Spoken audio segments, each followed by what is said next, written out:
Hello guys, welcome to मैथमुहा में आप सभी का स्वागत है and this is Rahul sir. और आज हम पढ़ने वाले हैं कक्षा 10 गणित की प्रश्नावली 3F। दोस्तों, यह डॉक्टर मुनहर प्रकाशन की नई बुक है। इस वीडियो में हम प्रश्न संख्या 1 से 8 तक के सभी प्रश्नों को हल करना सीखेंगे। बाकी के सभी प्रश्न हम इसके अगले पार्ट में देखेंगे, जिसका लिंक जो है आपको डिस्क्रिप्शन में मिल जाएगा। तो चलिए बिना देर के हुए हल करना शुरू करते हैं। देखिएगा, प्रश्न संख्या 1 है, ए और बी की मासिक आय का अनुपात 9:7 है और उनके मासिक व्यय का अनुपात 4:3 है। यदि उनमें से प्रत्येक 200 रुपया मासिक बचाता हो तो प्रत्येक की मासिक आय ज्ञात कीजिए। आय का मतलब होता है आमदनी, हाँ, मतलब जो कमाई है वो आय है, और व्यय का मतलब होता है खर्च। ठीक है ना। तो चलिए इसको हम देखते हैं। देखिएगा, इस प्रश्न में हम क्या करेंगे। देखिए, जैसे ये प्रश्न दिया है ना, ए और बी की मासिक आय का अनुपात 9:7 है, तो आय को हम मानेंगे ए और बी की। कैसे मानेंगे? ये रेशियो में दिया है ना, तो इसमें हम कोई भी एक चर राशि लगा के मानते हैं। जैसे x चर राशि हमने ले लिया, तो ए की मासिक आय मानेंगे हम 9x, बी की मासिक आय मानेंगे 7x। ठीक है ना। तो मानिए यहाँ पे माना ए की मासिक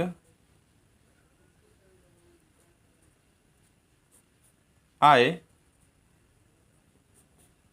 बराबर 9x रुपया है। ठीक है ना। ए की मासिक आय हमने कितना माना? 9x, तथा बी की मान लेंगे, बी की मासिक आय कितना? 9:7 दिया था ना, तो हम इसको मानेंगे 7x रुपया। ठीक है। अब आगे देखिए, प्रश्न में क्या बोल रहा था कि उनके मासिक व्यय का अनुपात 4:3 है। मासिक व्यय, व्यय मतलब खर्च का अनुपात दिया हुआ है। ठीक है ना। कितना? 4:3। तो खर्च को भी मानेंगे हम। ठीक है। इसमें कोई अलग चर राशि लगा के मानेंगे। इसमें x लिए हम, तो उसमें y लेकर मानेंगे। तो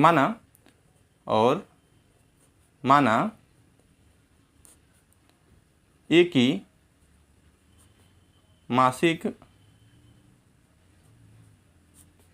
व्यय, व्यय मतलब खर्च कितना है, y लगा के मानेंगे, 4y है। ठीक है। तथा b की मासिक व्यय कितना मान लेंगे? ये 3y रुपये है। b की मासिक व्यय 3y मान लेंगे। ठीक है, क्योंकि 4:3 दिया था। अब प्रश्नानुसार देखिएगा क्या कह रहा है प्रश्न में।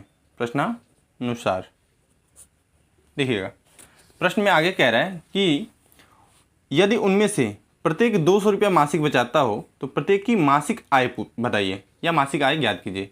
मासिक आय हमसे पूछ रहा है। ठीक है ना। और उसमें कह रहा है कि 200 रुपया प्रत्येक जो है खर्च के बाद बचा रहा है। ठीक है। तो बनाइए, इससे समीकरण बनाइएगा। ठीक है। देखिए, ए के लिए सबसे पहले चलते हैं। ए जो है 9x रुपये कमा रहा है, 9x रुपये कमाता है ये। ठीक है। अब खर्च कितना करता है? 4y। तो खर्च है, तो खर्च को हम क्या करते हैं? घटाते हैं। ठीक है ना।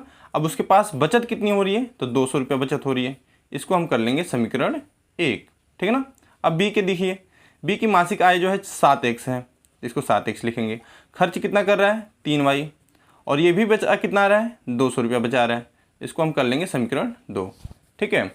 अब विलोपन विधि से हल करने के लिए किसी एक को हम क्या करेंगे? सेम करेंगे। ठीक है। तो इसमें y वाले को सेम करते हैं। देखिए, y वाले को सेम करने के लिए क्या करेंगे हम?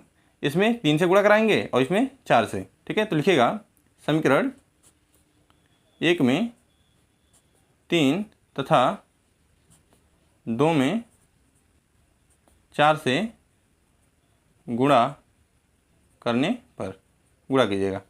3 से गुणा करना है 1 में, 4 से 2 में गुणा करना है। 3 से गुणा कीजिए, 9 3 कितना हो जाएगा? 27x। ठीक है।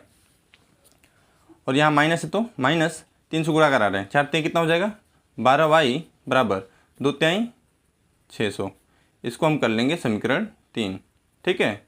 4 से गुणा इसमें कराना है, 7 चौको कितना हो जाएगा? 28x माइनस 4 3 कितना हो जाएगा? 12y बराबर 4 दूना कितना हो जाएगा? 800। इसको हम कर लेंगे समीकरण 4। ठीक है। अब देखिए, जिसको सेम किया उसका चिन्ह देखेंगे। चिन्ह क्या है? इसका भी माइनस, इसका भी माइनस, यानी समान चिन्ह है। तो समान चिन्ह पे हम क्या करते हैं? घटाते हैं। तो लिखेंगे घटाने पर, घटाइए, माइनस माइनस माइनस, ये माइनस में माइनस का गुणा वो प्लस हो गया, ये प्लस ये माइनस कट जाएगा। अब देखिए, 27 में से 28 घटाएंगे तो कितना बचेगा? माइनस का x बच जाएगा। ठीक है ना। और 600 में से 800 घटाएंगे तो कितना बचेगा, माइनस का 200 बच जाएगा। ठीक है, माइनस से माइनस कैंसिल, यानी x बराबर क्या मिल गया हमें, 200। ठीक है, अब इसको क्या करेंगे हम, समीकरण 1 या 2 में रख लेंगे। तो लिखिएगा समीकरण 2 में रखने पर, समीकरण 2 में रखने पर, समीकरण 2 में रखिएगा। समीकरण 2 यही है, 7x है तो 7 गुणे x की जगह पे 200 माइनस 3y है तो 3y बराबर 200। ठीक है, देखिए 7 दूना कितना हो जाएगा, 1400 माइनस 3y बराबर 200, प्लस में इधर भेजिए किस में हो जाएगा, माइनस में, तो 3y बराबर हो जाएगा 200 माइनस 1400। ठीक है, तो 3y बराबर कितना मिल जाएगा, देखिए 200 में से 1400 घटाएंगे तो ये घटेगा नहीं, तो 1400 में से हम 200 घटाएंगे तो कितना बचेगा, 1200। अब माइनस का चिन्ह बड़ा है तो माइनस में बचेगा, ये देखिएगा माइनस 3y था। ठीक है ना, माइनस से माइनस कैंसिल, 3 से काटेंगे 3 चौको 12 यानी 400, y बराबर मिल गया 400। ठीक है, अब हमसे एक प्रश्न में पूछा क्या था, हमसे प्रश्न में पूछा था मासिक आय ज्ञात कीजिए। ठीक है ना, क्या पूछा था, देखिए क्या बोला था कि प्रत्येक की मासिक आय ज्ञात कीजिए, बस मासिक आय पूछ रहा है हमसे। ठीक है, तो यहाँ लिखेंगे अतः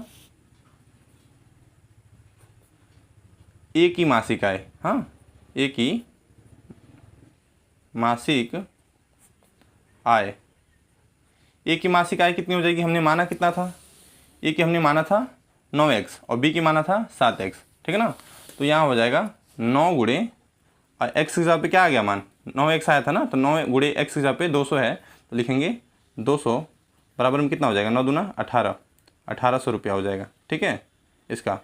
अब b का कितना हो जाएगा, b की मासिक आय, मासिक आय कितना माने थे हम, 7x माने थे, तो 7 गुणे x के हिसाब पे 200। ठीक है, 7 दूना कितना हो जाएगा, 1400 रुपया, ये हमारा आंसर हो जाएगा। ठीक है, अब चलते हैं प्रश्न संख्या 2 की तरफ। देखिएगा प्रश्न संख्या 2 है, 2 अंकों की संख्या के अंकों का योग 9 है, इस संख्या का 9 गुना संख्या के अंकों को पलटने से बनी संख्या का 2 गुना है, तो वह संख्या याद कीजिए।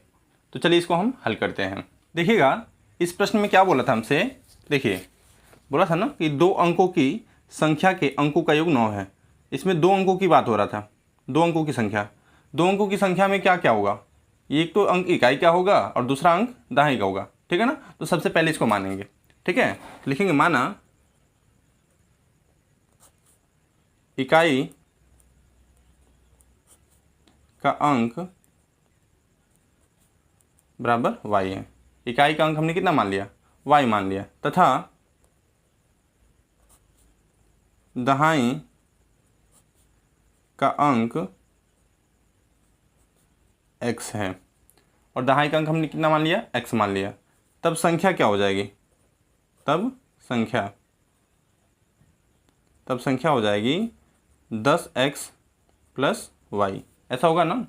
जैसे मान लीजिए 23 है, 23 का हम स्थानीय मान लिखे तो इसको 3 को क्या लिख सकते हैं, 3 गुणे 1 लिख सकते हैं ना, 2 को क्या लिख सकते हैं, 2 गुणे 10। ठीक है, इसको अगर एक्सपेंडेड फॉर्म में लिखें, जैसे 2 गुणे 10 यानी 20 प्लस 3 गुणे 1 यानी 3, ये भी तो 23 ही होगा। उसी तरह से इसको हमने लिखा है इस संख्या को। ठीक है, अब पहली स्थिति प्रश्न में क्या कह रहा था, पहली स्थिति क्या कह रहा है प्रश्न में, देखिएगा प्रश्न में कह रहा है कि 2 अंकों की संख्या के अंकों का योग 9 है, जो दोनों अंक हैं उनका योग कितना दिया है, 9। तो अंक हमने क्या माना है, y और x माना है, इन दोनों का अंक का योग कितना दिया है, x प्लस वाई बराबर 9 दिया है। इसको हम कर लेंगे समीकरण 1। आगे क्या कह रहा है प्रश्न में, देखिएगा आगे कह रहा है इस संख्या का 9 गुना संख्या के अंकों को पलटने से बनी संख्या का 2 गुना है। ठीक है, तो सबसे पहले इसको ज्ञात करेंगे, संख्या के अंकों को पलटने से बनी संख्या ज्ञात करेंगे। ठीक है ना, यहाँ पे लिखेंगे चूंकि अंकों को पलटने से बनी संख्या क्या होगी। ठीक है ना, इसको देखिएगा ये क्या हो जाएगी, अंकों को पलटने का मतलब समझ रहे हैं, अंकों को पलटने का मतलब ये 23 ही है, 23 को हम पलट दें तो ये 32 हो जाएगा। अब ये 2 जो हो जाएगा इकाई का अंक हो जाएगा और 3 जो हो जाएगा वो दहाई का अंक हो जाएगा। ठीक है, ये वाला अंक यानी y ये क्या हो जाएगा हमारा दहाई हो जाएगा और ये जो हो जाएगा इकाई हो जाएगा। तो कुछ इस तरह से हो जाएगा 10y प्लस x हो जाएगा, ठीक है ना। अब दूसरी स्थिति देखिएगा, प्रश्न में क्या कह रहा था, दूसरी स्थिति, ठीक है, ध्यान दीजिएगा क्या कह रहा था कि इस संख्या का 9 गुना संख्या के अंकों को पलटने से बनी संख्या का 2 गुना है, ठीक है ना। यानी ये वाली जो संख्या थी इसका 9 गुना, यानी 9 गुना मतलब 9 से गुणा, ठीक है ना, इसका 9 गुना, जो संख्या अंकों को पलटने से बनी है उसका 2 गुना, यानी यही बनी है संख्या तो इसका 2 गुना, ये दोनों के दोनों क्या हैं, बराबर है, यही बोल रहा था। तब हमसे बोला है कि संख्याएं ज्ञात कीजिए, ठीक है ना। तो इससे पहले समीकरण बनाएंगे, गुणा कीजिए, 9 से गुणा कराएंगे कितना हो जाएगा, 9 दाम में 90 x प्लस 9y बराबर, ये 2 से गुणा कराएंगे कितना हो गया 20y प्लस 2x, ठीक है ना। एक साइड बुला लीजिए, या यहाँ देखिएगा x वाले को एक साइड, y वाले को एक साइड कीजिएगा, ये प्लस में इधर बुलाएंगे कितना हो जाएगा माइनस में, तो 90x माइनस 2x और ये हो जाएगा 20y माइनस 9y होगा। या देखिएगा 90 में से 2 घटाएंगे कितना बचेगा 88x प्लस में बचेगा, और 20 में से 9 घटाएंगे कितना बचेगा 11y बचेगा, ठीक है ना। 11 से कैंसिल कीजिए, 11 एक नम 11, 11 अठे 88, ठीक है ना, यानी 8 बार में कट गया 11 से, तो y इधर बचा, तो y बराबर बचा, ये बचा 8x, इसको हम कर लेंगे समीकरण 2।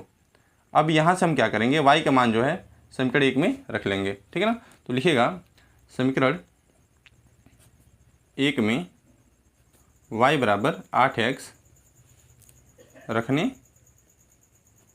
पर, ठीक है ना, y बराबर 8x समीकरण 1 में रखिएगा। समीकरण 1 क्या था, x प्लस वाई बराबर 9, यही था ना, x है तो x लिखेंगे, ठीक, प्लस है तो प्लस, y था ना यहाँ पे y की जगह पे हमें क्या रखना है 8x, बराबर में क्या था, बराबर में 9 है तो लिखेंगे 9, ठीक है। देखिए यहाँ पे इसके सामने कुछ नहीं है तो 1 और 8 मिलके कितना हो जाएगा 9x बराबर 9 एक नम 9, यानी x बराबर कितना मिल गया 1। अब इसको क्या कीजिएगा समीकरण 2 में रख लीजिएगा, ठीक है ना। लिखिएगा समीकरण 2 में रखने पर, समीकरण 2 में रखिएगा, समीकरण 2 यही था, y बराबर 8 गुणे x की जगह पे 1 रखना है, यानी कितना मिल जाएगा 8 मिल जाएगा, हमें मिलेगा ना, y बराबर मिल गया 8, ठीक। तब संख्या क्या हो जाएगी हमारी, तब संख्या, हमें संख्या ज्ञात करना था, तब संख्या हो जाएगा, देखिएगा संख्या हमने क्या माना था, संख्या मिला था हमको 10x प्लस y, यही था ना, तो 10x, x की जगह पे क्या है 1 प्लस y की जगह पे 8, यानी कितना हो जाएगा 10 एक नम 10 प्लस 8 यानी 18, ये हमारा आंसर हो जाएगा, ठीक है। अब चलिए प्रश्न संख्या 3 देख लेते हैं। देखिएगा प्रश्न संख्या 3 है, एक पुस्तक विक्रेता ने अपनी पुस्तक 24 रुपये में बेचकर उतने ही प्रतिशत का लाभ उठाया जितने रुपये में उसने पुस्तक को खरीदा था, तो पुस्तक का क्रय मूल्य बताइए। तो चलिए इसको हम हल करते हैं। प्रश्न में क्या दिया हुआ है कि एक पुस्तक विक्रेता ने अपनी पुस्तक 24 रुपये में बेचकर उतने ही प्रतिशत का लाभ उठाया जितने रुपये में उसने पुस्तक को खरीदा था, ठीक है ना। तो बेचा कितने में है 24 रुपये में, तो ये क्या हो गया हमारा विक्रय मूल्य हो जाएगा। तो चूंकि विक्रय मूल्य, ठीक है ना, विक्रय मूल्य जो हो जाएगा वो कितना होगा 24 रुपये होगा, ये चीज़ समझ में आ रही है। अब प्रश्न में क्या बोला है कि उतने ही प्रतिशत का लाभ उठाया जितने में वह पुस्तक को खरीदा था, मतलब कि लाभ प्रतिशत बराबर जो हो जाएगा, लाभ प्रतिशत वो किसके बराबर होगा, क्रय मूल्य के बराबर होगा, ठीक है, क्रय मूल्य के बराबर हो जाएगा लाभ प्रतिशत, ठीक है ना। आप क्या कीजिएगा, अब मान लीजिएगा कि क्रय मूल्य क्या है इसका, ठीक है ना, प्रश्न में पूछा भी है कि क्रय मूल्य ज्ञात कीजिए, तो क्रय मूल्य का आप क्या करेंगे, मानेंगे, माना क्रय मूल्य बराबर कितना x रुपया है, ठीक है, x रुपया इसको मान लेंगे क्रय मूल्य को, ठीक है। जब क्रय मूल्य x रुपया है, ठीक, और इसमें बोला है कि लाभ प्रतिशत जो है क्रय मूल्य के बराबर है, तो लाभ प्रतिशत भी कितना होगा, ये भी x हो जाएगा, होगा ना जी। अब देखिए अब लाभ कितना हो जाएगा, तब लाभ बराबर क्या होता है विक्रय मूल्य माइनस क्रय मूल्य, यही होता है ना, विक्रय मूल्य माइनस क्रय मूल्य, ये लाभ बराबर होता है, फॉर्मूला होता है ना। विक्रय मूल्य कितना है 24 रुपया माइनस क्रय मूल्य कितना है माना हमने x रुपया, तो ये हो जाएगा लाभ बराबर हो जाएगा 24 माइनस एक्स, ये होगा। अब देखिए एक फॉर्मूला होता है लाभ प्रतिशत बराबर, चूँकि लाभ प्रतिशत बराबर फॉर्मूला होता है लाभ बटा क्रय मूल्य गुणे 100, ये फॉर्मूला होता है हमारा। ठीक है, लाभ प्रतिशत कितना है मिला हमको, ये क्रय मूल्य के बराबर है तो ये भी x हो जाएगा, तो यहाँ लिखेगा x। और लाभ कितना निकाला हमने 24 माइनस एक्स, ठीक है, बटा क्रय मूल्य हमने कितना मान रखा था, x माना था क्रय मूल्य को, हमने क्रय मूल्य हमने यहाँ पे माना है ना x, ठीक है, और गुणा में 100, ये चीज़ समझ में आ रही है।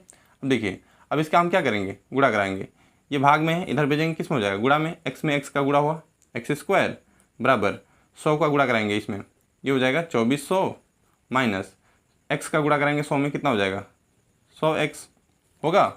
एक साइड बुला लीजिए, ये सब माइनस में है इधर आ जाएगा तो प्लस में, ये प्लस में इधर जाएगा माइनस में, तो ये हो जाएगा x square plus 100x, minus था इधर आया प्लस में हो गया, प्लस में है इधर भेजेंगे किस में हो जाएगा माइनस में, 2400 बराबर 0 इधर बच गया। ठीक है, अब 2400 का ऐसा गुणनखंड करना है कि गुणा करने पे 2400 आना चाहिए, अब माइनस है ना तो घटाने पे 100 आना चाहिए। तो देखिए 120 में हम अगर 20 का गुणा कराएं तो कितना हो जाएगा 2400 हो जाएगा।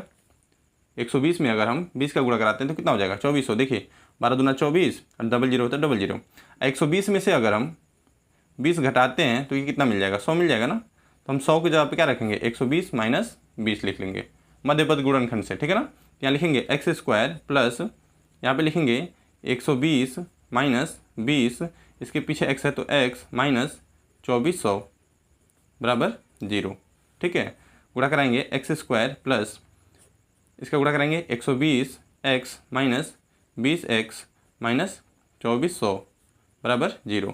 दो दो का जोड़ा लगाते हैं यहाँ पे कामन क्या दिख रहा है आपको, x कामन दिख रहा है तो x कामन लेंगे, बचेगा यहाँ पे x बचा, प्लस है तो प्लस, यहाँ पे बचा 120, यहाँ माइनस है तो माइनस, यहाँ पे 20 कामन लेंगे क्या बचेगा x, माइनस कामन लिया तो माइनस माइनस क्या हो जाएगा प्लस, और 20 से कामन का मतलब क्या होता है भाग, भाग देंगे तो कितना बार में जाएगा 120 बार में चला जाएगा। देखिए एक जीरो से एक जीरो कैंसल और 2 से भाग देंगे 12 बार में, यानी एक जीरो बचा तो एक जीरो, ठीक है, बराबर 0।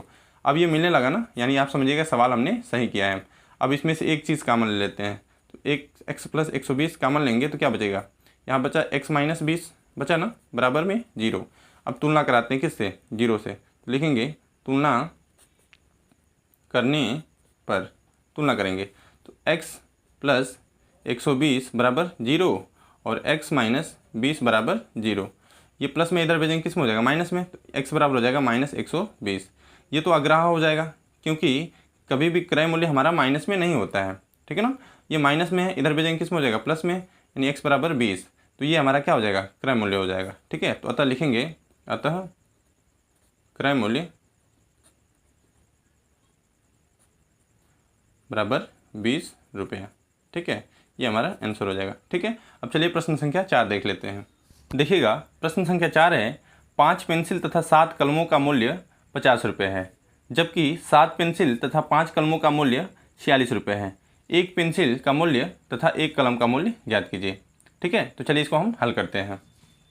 देखिएगा जब भी मूल्य वाला प्रश्न आ जाए ना तो हम क्या करते हैं एक एक का पहले मान लेते हैं। तो सबसे पहले मानेंगे यहाँ पे, माना एक पेंसिल का मूल्य x रुपये है, पहले x रुपये मानेंगे एक पेंसिल का, तथा एक कलम का मूल्य y रुपये है, इसको हम क्या मानेंगे y रुपये मान लेंगे। ठीक है, अब प्रश्न में देखिए क्या बोल रहा है, प्रश्नानुसार चलेंगे क्या बोल रहा है प्रश्न में कि 5 पेंसिल तथा 7 कलमों का मूल्य 50 रुपये है, ऐसा बोला है ना। तो देखिए प्रश्नानुसार लिखेंगे, प्रश्नानुसार।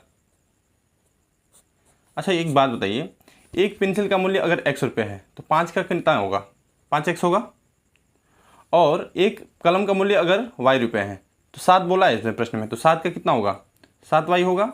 और दोनों को मिला के कह रहा है, दोनों का रुपया मिला के ये कितना रुपया हो रहा है 50 रुपये का हो रहा है। इसको हम क्या करेंगे समीकरण 1 मान लेंगे। ठीक है ना, पुनः क्या बोला है आगे देखिएगा, जबकि 7 पेंसिल तथा 5 कलमों का मूल्य 46 रुपये है।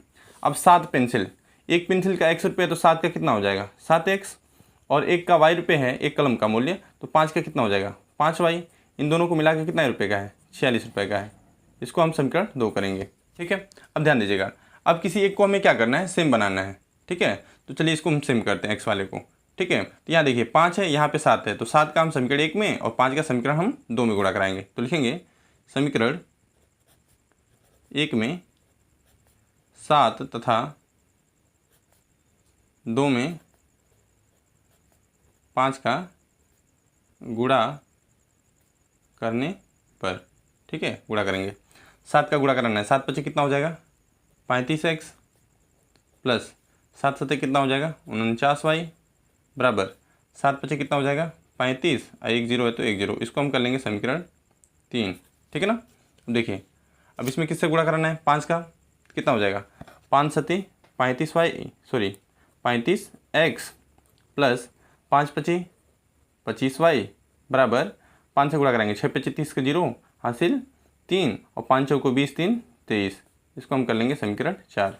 अब देखिए जिसको सेम किया उसका चिन्ह देखेंगे, इसका चिन्ह कैसा है प्लस प्लस यानी समान चिन्ह है, तो समान चिन्ह पर हम क्या करते हैं घटाते हैं। तो लिखेंगे घटाने पर माइनस माइनस माइनस। ठीक है ना, यहाँ देखिए एक 35x प्लस में है, ये माइनस में कैंसिल हो जाएगा। ये 49 में से 25 घटाएंगे कितना बचेगा 24y। ठीक है, प्लस वाला चिन्ह बड़ा है तो प्लस में ही बचेगा बराबर, ये 0 में से 0 घटाएं 0, 5 में से 3 घटाएं 2, और यहाँ से 3 में से 2 घटाएं 1। ठीक है, यहाँ देखिएगा गुणा में है ये 24, इधर भेजेंगे किस में हो जाएगा भाग में, या यहीं से काट सकते हैं 24 पच्चे 120 होता है। हाँ, तो y बराबर कितना मिल गया 5, ये एक कलम का मूल्य मिल गया। अब इसको हम क्या करेंगे समीकरण 1 या 2 में रख लेंगे। तो लिखिएगा समीकरण 1 में रखने पर। ठीक है, समीकरण 1 में रखेगा। समीकरण 1 यही था 5x प्लस 7y बराबर 50। 5x है तो 5x प्लस 7y है तो 7 गुणे 5 बराबर 50। ठीक है, ये कितना हो जाएगा 5x प्लस 7 पचे कितना 35 बराबर 50। प्लस में है, इधर भेजेंगे किस में हो जाएगा माइनस में, तो 5x बराबर हो जाएगा 50 माइनस 35। ठीक है, 5x बराबर हो जाएगा 50 में से 35 घटाएंगे कितना बचेगा 50 में से 35 घटाएंगे ये बचेगा हमारा 15। ठीक है, तो 5 तिहाई 15, यानी x बराबर क्या मिल गया हमको 3। ठीक, अब हम क्या माने थे, अतः x हमने किसको माना था पेंसिल का मूल्य को ना, तो लिखेंगे अतः एक पेंसिल का मूल्य बराबर 3 रुपया तथा एक कलम का मूल्य कितना आया था जी 5 आया था ना, तो लिखेंगे 5 रुपया। ये हमारा आंसर हो जाएगा। ठीक है, अब चलिए प्रश्न संख्या 5 हल कर लेते हैं। देखिएगा प्रश्न संख्या 5 है, एक व्यक्ति कुछ मासिक वेतन पर नौकरी शुरू करता है और प्रत्येक वर्ष उसके वेतन में एक नियत वृद्धि होती है। यदि नौकरी के 4 वर्ष बाद उसका वेतन 2200 रुपये हो और 15 वर्ष बाद उसका वेतन 2750 रुपये हो, तो प्रारंभ में उसका वेतन कितना था और वार्षिक वृद्धि क्या थी ज्ञात कीजिए। ठीक है, तो चलिए इसको हम हल करते हैं। देखिएगा इस प्रश्न में हमसे क्या पूछा है, उसका मासिक वेतन और वार्षिक वृद्धि पूछ रहा है, तो इन्हीं दोनों चीज़ों को हम मान लेंगे। ठीक है, तो मानिएगा यहाँ पे माना उसका मासिक वेतन x रुपया है तथा वार्षिक वृद्धि y रुपये है। मान लीजिए कि मासिक वेतन उसका जो है x रुपये है और वार्षिक वृद्धि y रुपये है। अब प्रश्न में देखिएगा क्या कह रहा है, ध्यान दीजिएगा प्रश्न में क्या कह रहे हैं, यदि नौकरी के 4 वर्ष बाद उसका वेतन 2200 रुपया हो और 15 वर्ष बाद उसका वेतन 2750 रुपया हो, तो प्रारंभ में उसका वेतन कितना था और वार्षिक वृद्धि कितनी थी ज्ञात कीजिए। हमसे ये पूछा है। ठीक है, अब यहाँ पे ध्यान दीजिएगा, बोला है ना 4 वर्ष बाद उसका वेतन 2200 रुपया हो और 15 वर्ष बाद उसका वेतन 2750 हो। इसी को हमको समीकरण में बनाना है। ठीक है, देखिए कैसे बनाएंगे। लिखेंगे यहाँ पे 4 वर्ष बाद, 4 वर्ष बाद, ठीक है, 4 वर्ष बाद। देखिएगा 4 वर्ष बाद वो वेतन तो महीने का वही पा रहा होगा x रुपया, ठीक है। अब उसके वेतन में वृद्धि कितना हुआ होगा, तो 1 साल में वृद्धि हो रहा है y रुपये का, तो 4 साल में कितने का होगा 4y, ये वृद्धि भी इसके वेतन में जुड़ जाएगी। अब इसकी वृद्धि जुड़ के 4 वर्ष बाद वेतन जो मिल रहा है उसको कितना मिल रहा है 2200 रुपये मिल रहा है। अब इसको हम समीकरण 1 मानेंगे। अरे समझ में ये चीज़ें। अब उसके बाद दिया था 15 वर्ष बाद, ठीक है, 15 वर्ष बाद, 15 वर्ष बाद कितना हो जाएगा ये, देखिए वेतन तो वही मिल रहा होगा x रुपया, अब वृद्धि दर कितना मिल रहा होगा, देखिए 1 साल में y रुपये की वृद्धि हो रही है, तो 15 साल में कितने का वृद्धि होगा 15y का। अब ये दोनों जोड़ के वेतन इसका मिल रहा होगा 2750 रुपया, ठीक है। इसको हम कर लेंगे समीकरण 2।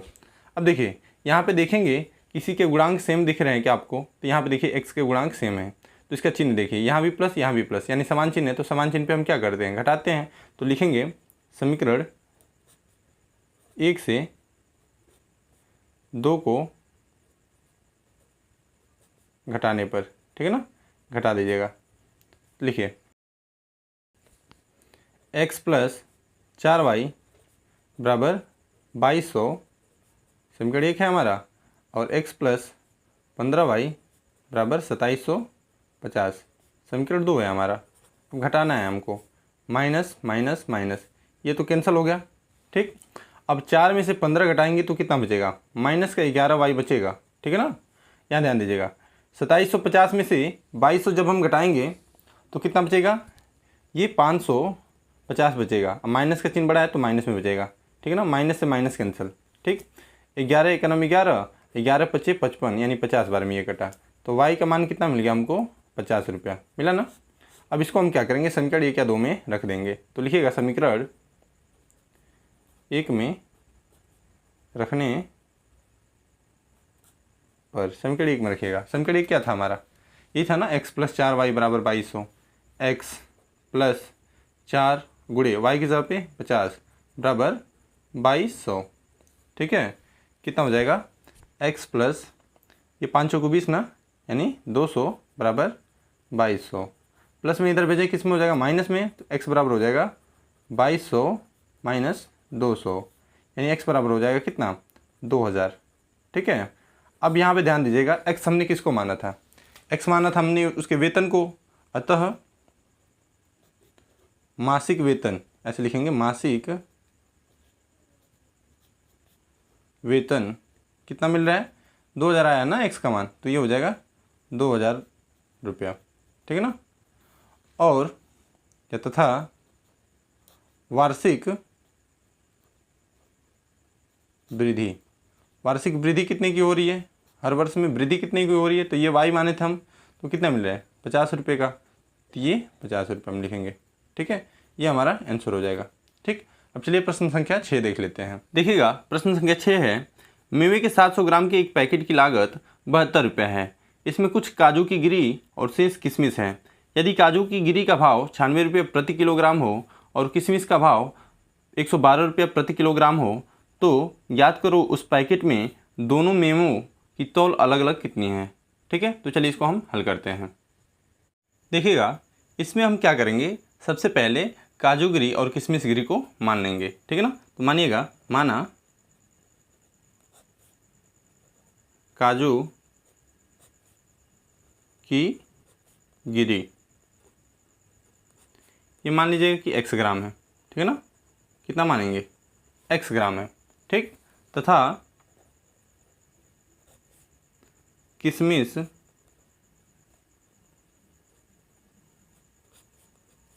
कितना है y ग्राम है, इसको मान लीजिएगा कि काजू की गिरी है x ग्राम और किशमिश है y ग्राम। अब देखिए प्रश्न में क्या कह रहा है, प्रश्न में क्या कह रहा था कि मेवे के 700 ग्राम के एक पैकेट की लागत 72 रुपये है, मतलब उसमें कुल तौल कितनी है 700 ग्राम है।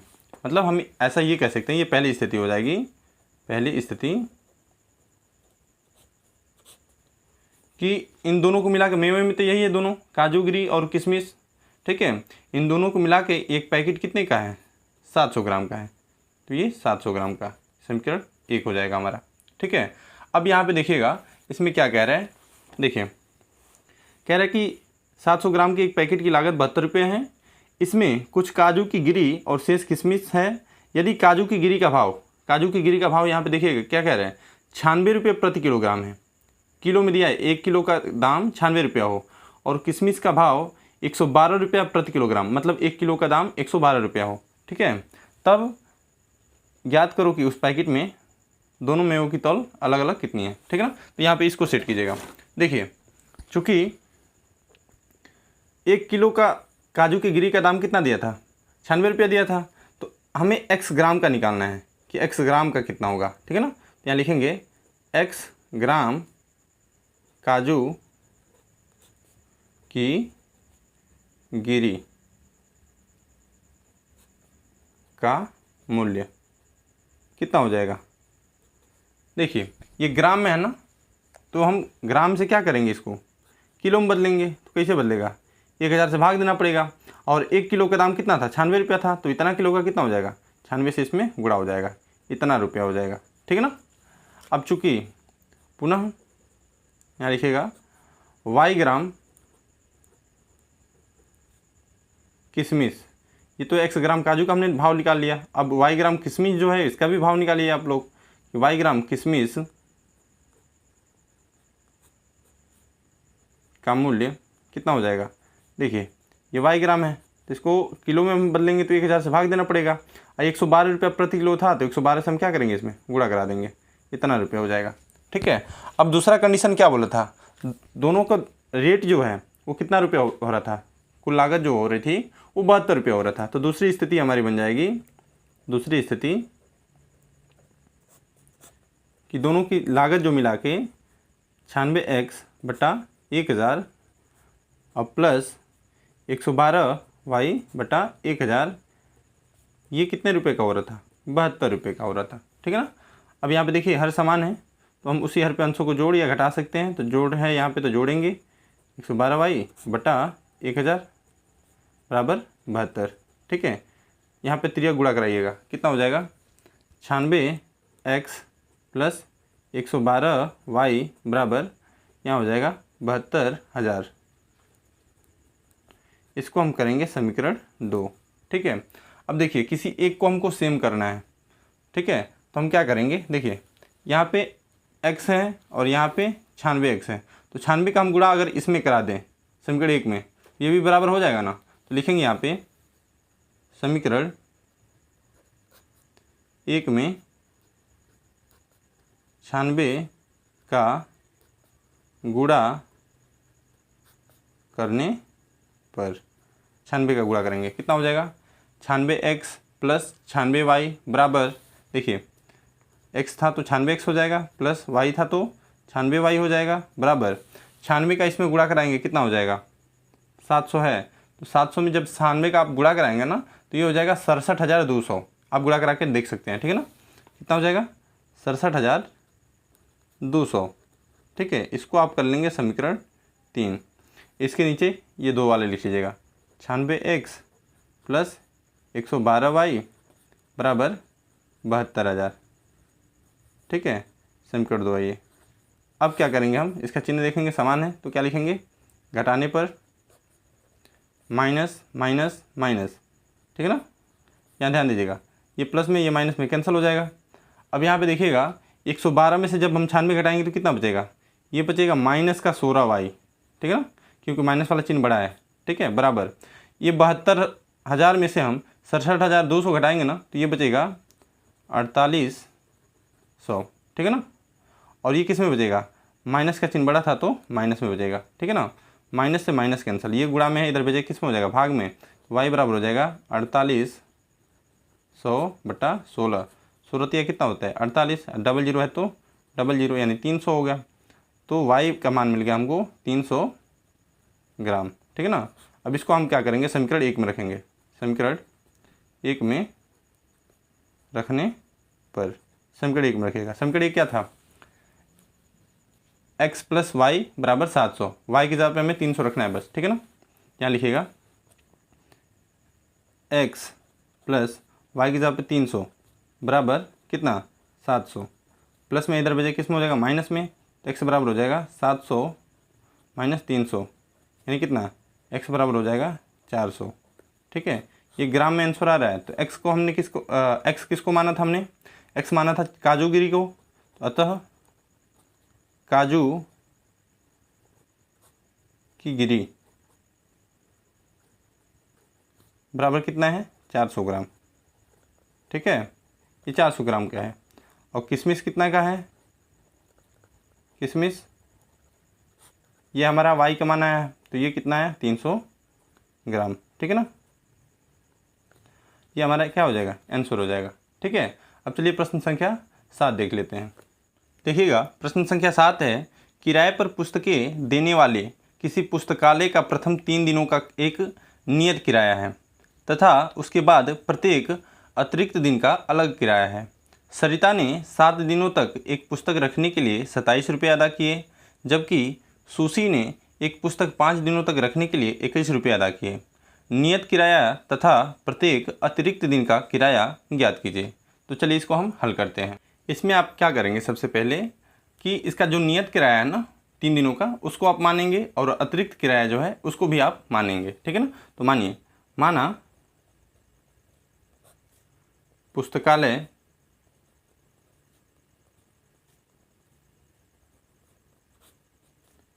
का प्रथम 3 दिनों का नियत किराया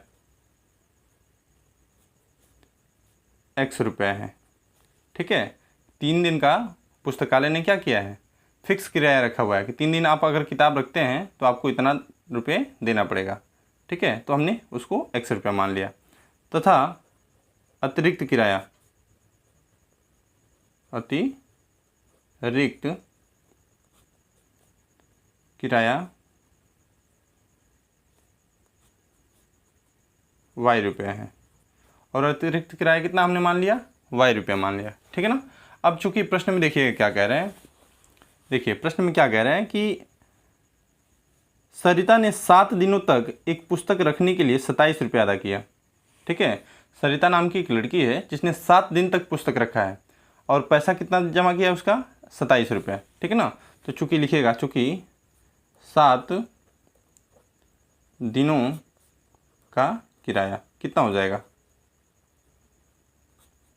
देखिए, पहले 3 दिन का किराया तो x रुपये लगेगा। ठीक, उसके बाद एक्स्ट्रा जितना दिन हो रहा होगा उसके हिसाब से y रुपये के हिसाब से वो लगेगा किराया। ठीक है, तो 7 दिन रखिए, तो 7 दिन में 3 दिन का x रुपया हो गया। कितना दिन बचा? 4 दिन। अब 4 दिन का y रुपये के हिसाब से लग रहा है, तो ये कितना हो जाएगा? 4y। और टोटल कितना जमा किए? 27 रुपये। इसको आप कर लेंगे समीकरण 1। ठीक है, उसके बाद देखिए क्या कह रहे हैं प्रश्न में। उसके बाद कह रहे हैं कि जबकि सुशी ने पुस्तक 5 दिनों तक रखने के लिए 21 रुपये अदा किया। सुशी नाम की एक लड़की है, पुनः वो कितना दिन पुस्तक रखी है? 5 दिन पुस्तक रखी है। 5 दिन का किराया कितना अदा किया है? 21 रुपये अदा किए जी। ठीक है ना, तो देखिए पहले 3 दिन का कितना लगेगा? x रुपया। ठीक, कितना दिन और बचा शेष? 2 दिन बचा, तो 2 दिन का कितना हो गया y रुपये के हिसाब से? 2y, और ये टोटल 21 रुपये जमा किए हैं। ये हो गया समीकरण 2। ठीक है, अब इसको हम क्या करेंगे? प्रतिस्थापन विधि से या विलोपन विधि से हल कर लेंगे। ठीक है, तो चलिए इसको विलोपन विधि से हल करते हैं। देखिए, इसमें कोई आपको समान दिख रहा है, x वाला समान है, इसका चिन्ह देखिए प्लस, यहाँ भी प्लस, यानी समान चिन्ह है ना। समान चिन्ह पे हम क्या करते हैं? घटाते हैं। तो लिखेंगे समीकरण 1 से 2 को घटाने पर घटाएंगे। ठीक है ना, लिखिएगा x प्लस 4y बराबर 27, ये समीकरण 1, और x प्लस 2y बराबर 21, ये समीकरण 2। ठीक है, घटाना है तो यहाँ लिखेंगे माइनस माइनस माइनस। ठीक है ना, ये देखिए x प्लस में, ये माइनस में कैंसिल हो जाएगा। तो यहाँ देखिए 4y में से 2y घटाएंगे तो कितना बचेगा? 2y बराबर, यहाँ देखिए 7 में से 1 घटाएंगे कितना बचेगा? 6। ये 2 में से 2 घटाए 0, यानी 2 तय कितना हो गया? 6। तो y बराबर कितना हो गया? 3 रुपया। ठीक है, यानी y जो है 3 रुपया है। अब इसको हम क्या करेंगे? समीकरण 1 या 2 में रख देंगे। तो लिखिएगा समीकरण 2 में रखने पर, समीकरण 2 में रखिएगा। समीकरण 2 क्या था? x प्लस 2y बराबर 21। x है तो x प्लस 2 है तो 2 गुड़े y की जगह पे 3 बराबर 21।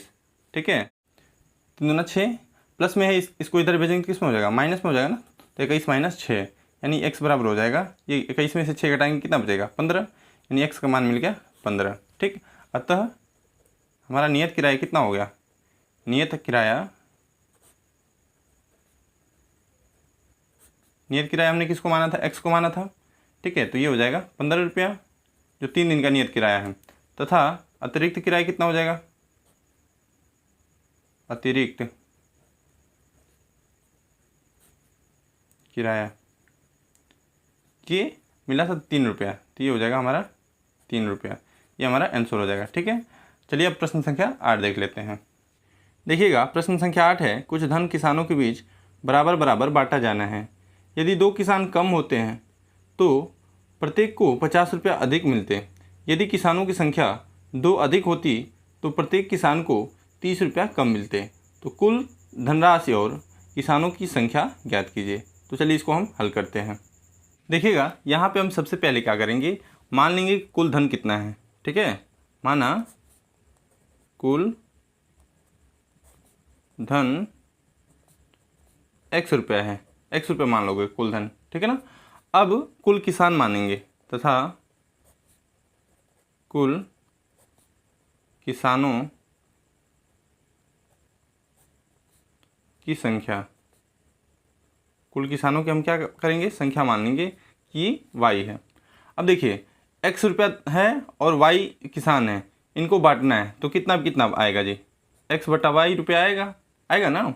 अब प्रश्नानुसार देखिएगा क्या कह रहा है प्रश्न में, प्रश्नानुसार ध्यान दीजिएगा, प्रश्न में क्या कह रहा है, देखिए क्या कह रहा है, कुछ धन किसानों के बीच बराबर बराबर बांटा जाना है। यदि 2 किसान कम होते तो प्रत्येक को 50 रुपया अधिक मिलते। ठीक है ना, यदि किसानों की संख्या 2 अधिक होती तो प्रत्येक किसान को 30 रुपया कम मिलते। इन्हीं 2 कंडीशन को हमको समीकरण बनाना है। ठीक है ना, यहाँ पे क्या कह रहे हैं, 2 किसान कम होंगे तो 50 रुपया अधिक मिलेगा। कैसे अधिक मिलेगा, पहले वाला जो मिल रहा था उससे अधिक मिलेगा। ठीक है ना, तो यहाँ ध्यान रखिएगा। ठीक है, तो 2 किसान कम कर रहे हैं तो रुपया तो वही रहेगा, इसमें 2 किसान कम होकर अगर बांटा जाए तो ये वाला जो है 50 रुपया अधिक मिल रहा है इसमें। अब पहले वाला में 50 रुपया कम मिल रहा था तो ये हम घटाएंगे तो कितना आना चाहिए, 50 रुपया आना चाहिए ना। इसको हम समीकरण 1 कर लेंगे। ठीक है, पुनः उसके बाद वाले में क्या कह रहा था, ध्यान दीजिएगा कि यदि किसानों की संख्या 2 अधिक होती तो प्रत्येक किसान को 30 रुपये कम मिलते। यानी अब किसानों की संख्या अगर 2 अधिक कर देंगे तो जो पहले मिल रहा था ना उससे 30 रुपया अब कम मिलने लगेगा। ठीक है ना, तो पहले कितना मिल रहा था, x बटा वाई, अब ये ज़्यादा मिल रहा है। ठीक है ना, अब किसानों की संख्या हमने क्या किया, बढ़ा दिया 2, तो ये वाला पैसा जो है 30 रुपया कम मिलने लगा, तो 30 रुपया यहाँ पे लिख लेंगे, समीकरण 2। ठीक है, अब यहाँ पे ध्यान दीजिएगा कि आपको कोई सेम दिख रहा है क्या, देखिए ये माइनस में x बटा वाई है, ये प्लस में x बटा वाई है, चिन्ह इसका क्या है, विपरीत है, तो हम इसको हटाने के लिए क्या करना पड़ेगा, जोड़ना पड़ेगा। तो लिख दीजिए जोड़ने पर। ठीक है, माइनस ये प्लस कैंसिल हो जाएगा। ठीक, यहाँ देखिए x बटा वाई माइनस 2 बचा और ये माइनस है तो माइनस x बटा वाई प्लस 2 बचा। ठीक, बराबर 50 और 30 मिलकर कितना हो जाएगा, 80। ठीक है, यहाँ ध्यान दीजिए x कॉमन दिख रहा होगा आपको, क्या बचेगा, 1 बटा वाई माइनस 2 माइनस से माइनस 1 बटा वाई प्लस 2 बराबर 80। ठीक, यहाँ देखिए इसका क्रॉस मल्टीप्लाई, इसका इधर कितना हो जाएगा, ये हो जाएगा वाई प्लस 2 और यहाँ देखिए माइनस है तो माइनस से गुणा होते जाएगा, तो यहाँ हो जाएगा माइनस वाई और माइनस में माइनस का गुणा होगा कितना, प्लस 2 बटा नीचे का नीचे गुणा कितना हो जाएगा, वाई माइनस 2 वाई प्लस 2 बराबर 80। ये प्लस में है ये माइनस में, कैंसिल हो जाएगा ना, कितना बचेगा, 2 और 2 4, x बटा वाई माइनस 2 और वाई प्लस 2 बराबर 80। ठीक, 4 से कैंसिल कीजिए कितने बार में, 20 बार में, और ये भाग में इधर भेजेंगे किस में हो जाएगा, गुणा में, ये हो जाएगा x बराबर 20 वाई माइनस 2 और वाई प्लस 2। इसको हम कर लेंगे समीकरण 1। ठीक है, अब इसको कहाँ रखेंगे हम, सॉरी इसको हम समीकरण 3 बनाएंगे। ठीक है ना, 1 2 तो हमने पहले ही मान रखा है, इसको हम कहाँ रखेंगे, समीकरण 1 या 2 में रखेंगे। ठीक है, तो लिखेंगे समीकरण 1 में रखने पर समीकरण 1 में रखेंगे। समीकरण 1 क्या था हमारा? समीकरण 1 था x बटा वाई माइनस 2 माइनस एक्स बटा वाई बराबर 50। इसको लिख लीजिए पहले, x बटा वाई माइनस 2 माइनस एक्स बटा वाई बराबर 50। इसमें x की जगह पे ये मान रखना है, तो x को पहले आप कॉमन ले लीजिए, उसके बाद मान रखिएगा। x को कॉमन लिया हमने, क्या बचा? एक बटा वाई माइनस 2 माइनस 1 बटा वाई बराबर 50। बचा ना? x की जगह पे आप मान रखिए जो हमने निकाला है यहाँ पे। तो 20 है, वाई माइनस 2 है, वाई प्लस 2 है, और उसके बाद क्या है यहाँ पे? ध्यान दीजिएगा, इसका इधर गुणा, इसका इधर, तो वाई ये करना, वाई माइनस माइनस क्या हो जाएगा? प्लस 2 बटा में वाई माइनस 2, ठीक है, बराबर 50। ठीक, यहाँ देखिएगा, एक जीरो से एक जीरो कैंसिल कर सकते हैं ना यहाँ पे। ठीक, यहाँ देखिए, ये प्लस में ये माइनस में कैंसिल, 2 दूना कितना हो जाएगा? 4, और यहाँ देखिए वाई माइनस 2 से वाई माइनस 2 भी कैंसिल, तो यहाँ हो जाएगा 4 वाई प्लस 2, और ये भाग में इधर भेजेंगे, किस में हो जाएगा? गुणा में 5 वाई। ठीक है, ये गुणा कराइए, कितना हो जाएगा? 4 वाई प्लस 4 दूना 8 बराबर 5 वाई। ठीक, ये प्लस में इधर भेजिए, किस में हो जाएगा? माइनस में, तो 5 वाई माइनस 4 वाई बराबर 8, यानी y बराबर क्या मिल जाएगा? यहाँ से 8 मिल जाएगा। ठीक है, किसानों की संख्या कितनी होगी? 8। अब इसको समीकरण 3 में रखिएगा, समीकरण 3 में रखने पर, समीकरण 3 में रखिएगा, क्या रखना है? y की जगह पे 8 रखना है। समीकरण 3 यही था ना, यहाँ ध्यान लीजिए, समीकरण 3 यही था, x है तो x बराबर 20 है तो 20, और y माइनस 2, यानी y की जगह पे क्या रखना है? हमें 8 रखना है, तो 8 माइनस 2 और 8 प्लस 2 हो जाएगा। क्या हो जाएगा? x बराबर, देखिए 20 गुणे 8 में से 2 घटाएंगे, कितना बचेगा? 6 गुणे 8 2 कितना हो जाएगा? 10। ठीक है ना, यहाँ पे कितना हो जाएगा? 6 दूना 12, हाँ, 1 जीरो था तो 1 जीरो, 1 जीरो एक है, इसके पीछे लग जाएगा, यानी x बराबर कितना आ गया? 1200। तो यहाँ पे x हमने तो कुल धन माना था ना, तो कुल धन हो जाएगा बराबर 1200 रुपया। हाँ, कुल किसान कितने हो जाएंगे? ये 8 हैं। ठीक है, तो ये हमारा आंसर हो जाएगा। ठीक, बाकी के सभी प्रश्न हम इसके अगले पार्ट में देखेंगे, जिसका लिंक जो है आपको डिस्क्रिप्शन में मिल जाएगा। मिलते हैं अगले वीडियो में, तब तक के लिए जय हिंद, जय भारत, वंदे मातरम।